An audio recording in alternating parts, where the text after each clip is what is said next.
যেহেতু এখন হালকা শীত, তো গোসল করছি দুপুরবেলা, তখন ঠান্ডা লাগতেছিল, তাই ভাবছি পাশের বেলায় ছাদে আসি। ছাদে এসে দেখেন আমার কাছে তো ভালো লাগছে, কিছু কী কারণে লাগছে আমি জানি না, তবে এগুলো কি পাপড়, এগুলো শুকাইতে দিছে, তো তার কারণে মন চাইলো ভিডিও করতে। এখানে এই পাপড়গুলো আসলে আমি খাইছি কিনা আমি জানি না, এটা পাপড় কিনা তাও জানি না। আর এদিকে চালের উপর দিয়ে কবুতরগুলা ওরা কি করতেছিল জানি না, উঠতেছিল, উইরা আবার টিনের উপর আসতেছিল।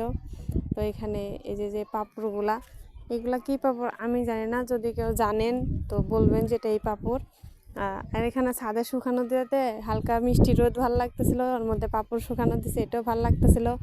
আর বাতাসে শস্য শব্দ তো ভালো লাগার মতোই। আর এখানে দেখেন এই কবুতরগুলো এটাই করতেছিল, এই আইসে বসে আবার কতক্ষণ কয়জনে মিলে ঘুরে আসে। যাই হোক, মনে হয় এটা ওদের খেলা, এটা ওদের মন মতো একটা খেলা, তাই এরকম খেলা খেলতে